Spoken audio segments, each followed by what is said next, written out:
Alguns podem chamar de loucura, outros de um ato de coragem, mas alguém lutar com um anjo parece um pouco estranho humanamente falando, não é? Mas não para um homem chamado Jacó, esse personagem bíblico que ficou conhecido por lutar com um anjo, até que fosse abençoado por ele. Jacó lutou com o Senhor. Um ato de coragem que foi movido pela sua fé, arrependimento e entrega em Deus, o fizeram tomar essa atitude que mudaria completamente a sua vida e dos seus descendentes. Inclusive, seu nome foi mudado pelo Senhor. Mas antes de darmos início ao nosso tema de hoje, já peço que curtam esse vídeo, se inscrevam no nosso canal e compartilhem com amigos e familiares, para que a mensagem de Deus se espalhe pelo mundo e o nosso canal venha crescer.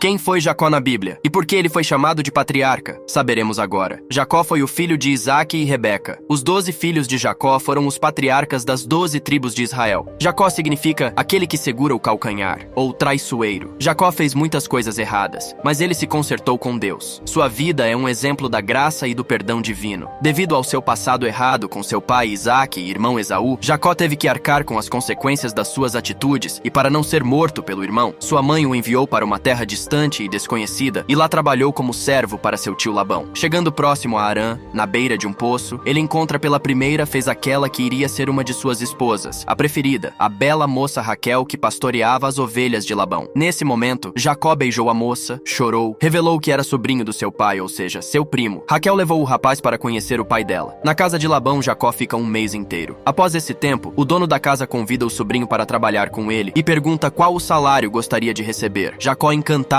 pela beleza e apaixonado por Raquel, responde: 7 anos te servirei por Raquel, tua filha menor, como está descrito em Gênesis capítulo 29 e versículo 18. O casamento ocorreu, mas seu sogro o enganou na noite de núpcias. Recorrendo a um possível costume da região, Labão concedeu a Jacó sua filha mais velha como esposa. Jacó então fez outro acordo com Labão para que finalmente pudesse se casar com Raquel. Nesse novo acordo, mais 7 anos de trabalho foi exigido de Jacó. Labão já tinha tudo planejado. Ele queria que Jacó continuasse trabalhando para ele, pois tudo que Jacó tocava, ele fazia se multiplicar. E então Jacó, decepcionado e com esperança em se casar com sua amada, não pensou 2 vezes antes de aceitar a proposta do seu tio. Os anos pareciam dias de tanto que amava Raquel. Percebemos que Jacó nem pensou na possibilidade de Raquel não ser a escolhida de Deus para ele tomar por esposa. Ele ficou completamente cego por sua beleza e encanto. Jacó teve 12 filhos e uma filha com essas 4 mulheres. Raquel, triste por não ter tido filhos, além de culpar Jacó por não conseguir engravidar, deu a sua serva Bila para que Jacó se deitasse com ela, gerasse um filho. Bila deu à luz a Dan e Naftali. Lia, sabendo que Raquel havia dado a sua serva pessoal como concubina, segunda esposa, para Jacó, decidiu fazer o mesmo e pediu que Jacó tomasse Zilpa como esposa. Zilpa deu à luz a Gade e a Zer. A filha mais velha de Labão, chamada Lia, foi a que mais teve filhos, no total 7, 6 homens e uma mulher. Os filhos de Lia foram Ruben, Simeão, Levi, Judá, Issacar, Zebulon e Diná. As servas deram 4 filhos ao patriarca, cada uma deu 2 filhos homens. Por fim, Deus resolve tornar Raquel fértil e lhe dar 2 filhos. Raquel deu à luz a José e anos mais tarde ela pariu Benjamim. Depois de 20 anos trabalhando para seu sogro, Jacó se tornou mais rico que Labão. Cumprindo esse tempo, Deus ordenou que Jacó voltasse a Canaã, como está em Gênesis, capítulo 31 e versículo 3. Então Jacó finalmente resolve juntar suas esposas, filhos e todos os bens que adquiriu e retornar para a casa do pai. Mas Labão não aceitou que Jacó partisse e lhe propôs um acordo para sua permanência. Na tentativa de obter vantagem sobre Jacó, Labão mudou o acordo várias vezes, até que Jacó conseguiu fugir. Mas será que Labão, um homem vingativo e sabendo que Deus o havia abençoado através de Jacó, iria deixar sua fonte de riqueza ir embora em paz? Foi então que Labão seguiu viagem à procura de Jacó e lhe disse: estas filhas são minhas filhas, e estes filhos são meus filhos, e este rebanho é o meu rebanho, e tudo o que vês é meu. E que farei hoje a estas minhas filhas ou a seus filhos, que deram à luz? Agora, pois, vem, e façamos aliança eu e tu, que seja por testemunho entre mim e ti, como está descrito em Gênesis, capítulo 31 e versículos 43 e 44. Depois de uma longa conversa, os dois entraram em acordo e Jacó pode seguir sua viagem em paz com sua família, mas teria que enfrentar a fúria do seu irmão Esaú. O passado ainda martelava os pensamentos de Jacó. No caminho, Jacó encontrou um grupo de anjos que lhe deixava seguro que Deus estava com ele, o protegendo. Está descrito em Gênesis, capítulo 32 e versículos 1 e 2. Durante a sua viagem para a sua casa, Jacó ficou sabendo que Esaú e mais 400 homens estavam indo de encontro com ele. Jacó sentiu medo por ele e a sua família, e na tentativa de proteger seus filhos e esposas da ira de Esaú, Jacó os divide em 2 grupos e apressadamente de noite os faz atravessar o val de Jaboque. Ele, porém, ficou sozinho para orar ao Senhor, como está escrito em Gênesis, capítulo 32, versículo 22. E a partir do momento que Jacó, em sua aflição, decide ficar sozinho para abrir seu coração e orar ao Senhor, algo maravilhoso estava prestes a acontecer na vida daquele pecador arrependido. O próprio Senhor viria ao seu encontro para abençoá-lo e mudar seu nome para Israel, que significa ele luta com Deus. Ficando ele só, lutava com ele um homem, até o romper do dia. Vendo este que não podia com ele, tocou-lhe a articulação da coxa, deslocou-se a junta da coxa de Jacó na luta com o homem. Disse este: não te deixarei ir se não me abençoares. Perguntou-lhe, pois, como te chamas? Ele respondeu: Jacó. Então disse: já não te chamarás Jacó, e sim Israel, pois como príncipe lutaste com Deus e os homens e prevaleceste. Tornou Jacó: dize, rogo-te, como te chamas? Respondeu ele: por que perguntas pelo meu nome? E o abençoou ali. Essa passagem bíblica está descrita em Gênesis, capítulo 32 e versículo 25. Jacó ali estava dizendo que precisava da bênção, do perdão do Senhor mais qualquer outra coisa em sua vida. A bênção que ele roubou anos atrás trouxeram consequências ruins na vida dele. Ele tentou ganhar uma bênção que não era destinada a ele, e sim ao seu irmão. Mas agora era diferente. Depois do encontro com o Senhor, ele foi abençoado e teve verdadeira restauração do velho homem. O coração de Jacó estava sincero e por isso Deus o abençoou. Nesse meio tempo, Deus foi trabalhando na vida de Esaú e acalmou o coração dele, fazendo-o perdoar seu irmão e esquecer de vingança, e também com misericórdia o fez prosperar, assim como fez com Jacó. O irmão de Jacó possuía um exército de 400 homens, gados e bens. Logo depois do ocorrido no riacho de Jaboque, Jacó finalmente se reencontrou com seu irmão. Ele correu para encontrar Jacó e o abraçou. Esaú ficou muito feliz em ver o irmão e conhecer a sua família. Jacó também ficou feliz em ver Esaú novamente, mas ambos foram morar em terras vizinhas. Cada um construiu seu povo, como Deus havia dito a Rebeca, mãe deles. Vemos esse episódio bíblico em Gênesis, capítulo 25 e versículo 23, que diz: 2 nações há no teu ventre, e 2 povos se dividirão das tuas entranhas. Mas contudo,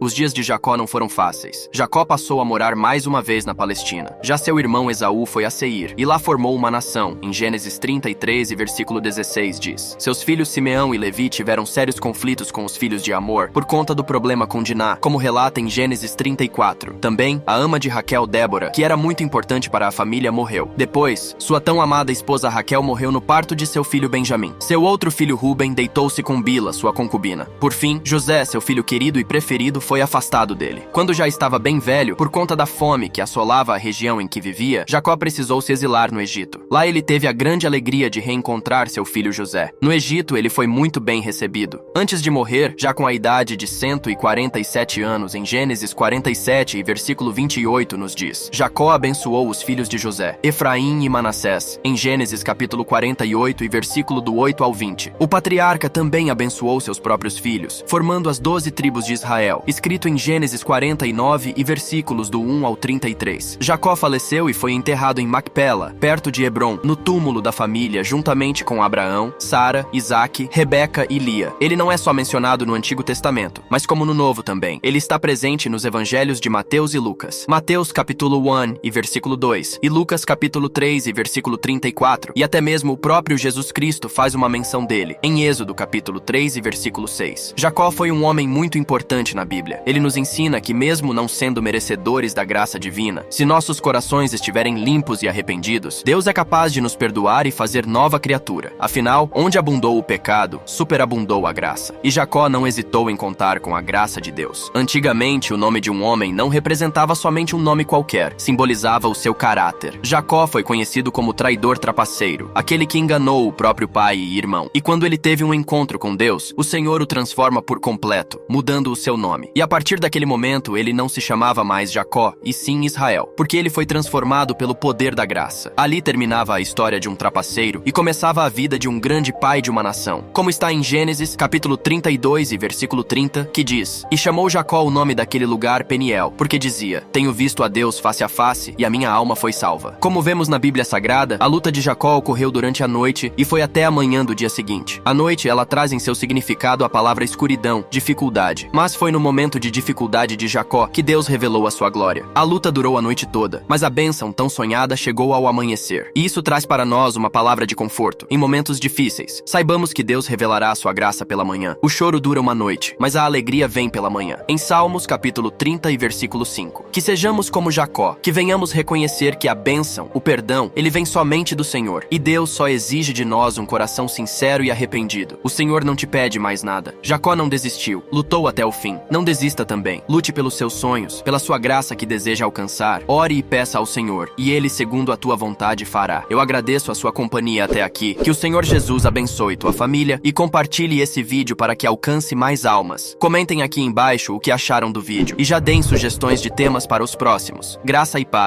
Até o próximo vídeo.